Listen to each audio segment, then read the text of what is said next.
Bangladesh is one of the most vulnerable country in the world, and you see only a small land there, and 180 million people live. When climate change is a big issue there, every year people are facing devastating cyclone, floods, river erosion, and natural calamities as well, salinity, lots of disaster happening over there in Bangladesh. And Bangladesh is the most low-lying country around South Asia. So when there are floods in China, India, Nepal, all water comes through the Bay of Bengal through Bangladesh. So people almost every year faces huge floods. And you understand, in a poor country, poor infrastructure, when there are huge floods, one third portion of the country when underwater, you understand the situation of the people. When there are devastating cyclone, you understand the situation of the coastal people. Even in 1970, in one night, more than 500,000 people died due to a devastating cyclone. In 1991, more than 100,000 people died in a night due to a devastating cyclone. So sufferings are huge there. People do not have shelter. People do not have food to eat, water to drink. There are water everywhere, all are saline water. People do not have health facilities. So after every after disaster, people are traumatized when they loses their properties, their lives, their everything they had. They became stressed, traumatized, and the situation is really vulnerable, and I cannot share how the life of people undergoes after every disaster. So health is a big issue there. There are very direct consequences after the climate change disasters in a country, and secondary consequences as well, which are not less threatening and challenging. Yes, the direct consequences after disaster, people loses their job, people loses their house. So people loses their properties as well. So when everything they lost, they somehow to survive, and in that regard, they look for development agencies like Caritas and government as well. So there is a kind of survival issue, including after disaster, including health. There are requirement for shelter, requirement for livelihood options there. And Caritas Bangladesh is very much involved in assisting and procuring relief to these populations when they are hit by the natural disasters. What are you actually doing? Yes, Caritas Bangladesh there is master of disaster management, I can say, because we started working there in 1967 before the name of Bangladesh. It was Pakistan, and as East branch of Pakistan, we started our intervention with the name of Christian Organization for Relief and Rehabilitation. Later, after the Liberation War in 1971, we started as Caritas Bangladesh, and we built the most number of cyclone shelter in Bangladesh after the government, and we also built number of flood shelter in Bangladesh. So previously, hundreds of thousands of people died. Nowadays, even a devastating cyclone, people can save their life, though the losses for properties and cattle or everything is ongoing, but people can save their life as we have the cyclone shelter and as we have the flood shelter over there. And what we are doing there, we are first saving the life of people, and then we are giving some relief materials to survive during and after the cyclone or every after disaster. Then we give some training, livelihood training. We also materialized our training with income generating activities. We engage them with their skills, then they can enter in a jobs, and when there are livelihoods, always it's decrease the vulnerabilities we see. So first we give intention to save lives, and also give training for skill development. We support for a small business or a small job, and when there are employment, there it brings empowerment, and empowerment brings also human rights. They can survive, then they can also concentrate on health, education, and other interventions. So we organize the people, and we facilitate to reach in a good position after disaster. This means also to support very much the resilience of local people, and resilience has an impact on the economy and requires a lot of financial definitely. aid. How do you manage all these emergency in this historical moment when all the financial aids are being cut through the world globally? Yeah, you look, Caritas Bangladesh is member organization of Caritas Internationalis. We got huge support from Caritas Internationalis and Caritas Internationalis member organization, as well as also as one of the oldest experienced organization in Bangladesh. We have a good coordination, collaboration with the government as well, and institutional donor as well. We work with UNHCR, IOM, BMZ, AFD, other institutional donor agency as well. So yes, definitely, due to the recent fund cut of the USAID, we lost 3.7 million US dollar, and also closed 3 of our most emergency projects during this time of fund cut. So it's suddenly happened, and it's creates a big negative impact for us like Caritas Bangladesh, when we are dependent to international donor, especially USAID, and especially some government donor from Germany, France, and European Union as well. So when USAID cutted their funds, we also observed the Germany, French, and other European donor also is cutting their funds due to the global situation, you understand.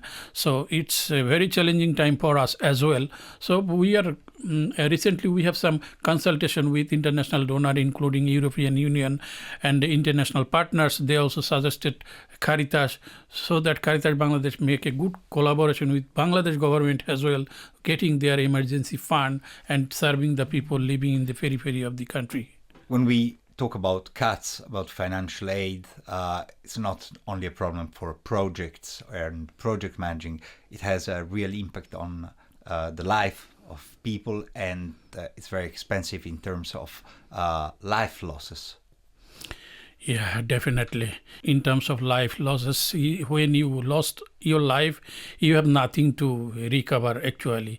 So yes, we are working for saving every life there in Bangladesh. When there are disaster, we bring all the people to our cyclone shelter. We have a big voluntary team surrounding the country. So our voluntary team give the early warning system door to door. And especially we have some mechanism.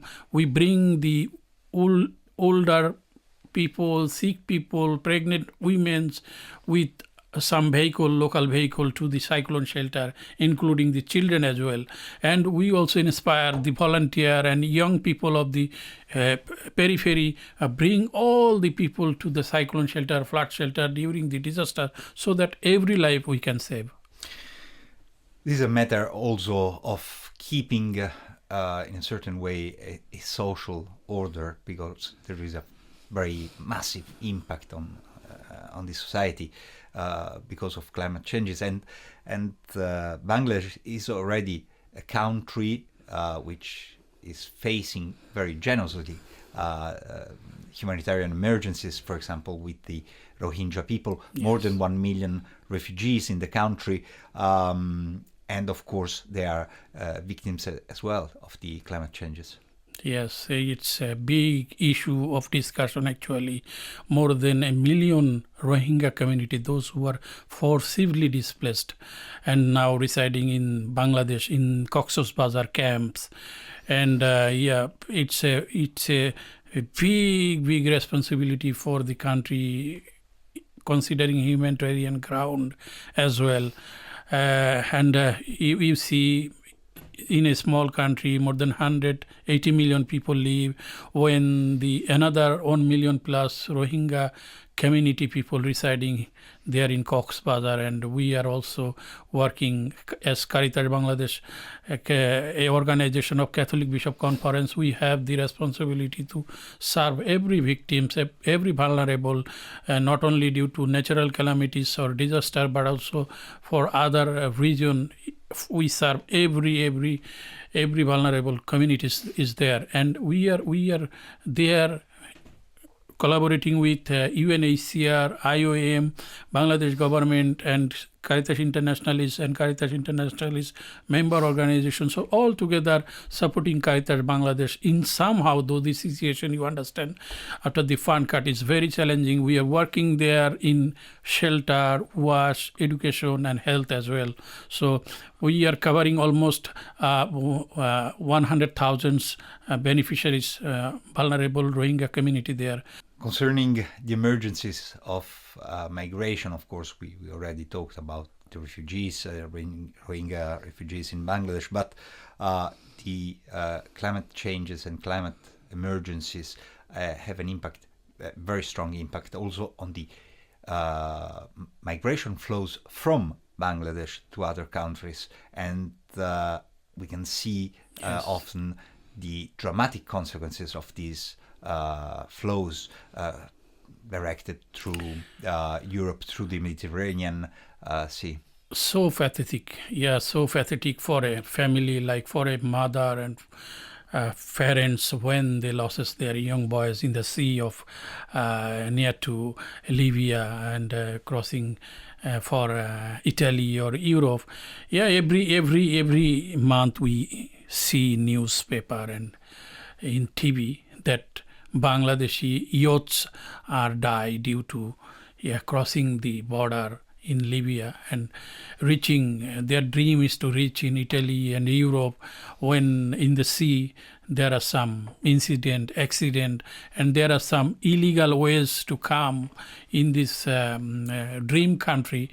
So in the long way, hundreds of Bangladeshi youths are dying, and it's so pathetic for the country, for the parents, and those who are losing their only son or only the income option they had, and it's terrible actually. And it's happening because there are lack of food, shelter, livelihoods, and other opportunities, and they are observing in Europe or other countries there have some dream or opportunities, so they are moving without knowing the route or without knowing the legal way or path to reach their dream places. They are moving what they have, so their journey, they are losing their lives as well. Hundreds of youths are losing their lives, we see. Just a very last question concerning the responsibility of the governments. What could be today the appeal of an organization like Caritas Bangladesh to the European leaders and to the leaders of the more wealthy states? Yes, we have a request from Bangladesh and from Caritas Bangladesh as well that international donors should concentrate the vulnerabilities of Bangladeshi people there. We are victim of the climate change, but we are not the causes of huge climate change. And we are the poor country living in the periphery, in a small country.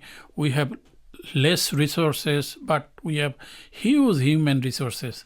If international communities give a concentration for Bangladesh, give more emphasis for reducing the climate change impact on Bangladesh, if international communities also follow the concentration of Papa Pope Francis, Laudato Si, and save or hear the cry of poor, then definitely there will be some win-win situation, and we will be connected. If international community give more concentration, then Bangladeshi people will not move to Europe or other countries. We require international concentration, saving the life of people, poor people living in the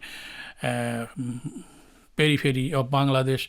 And also if you have more climate funds and if you have the wish to contribute for country like Bangladesh, then definitely we Caritas Bangladesh and other organization also can contribute widely for the climate resilience community building.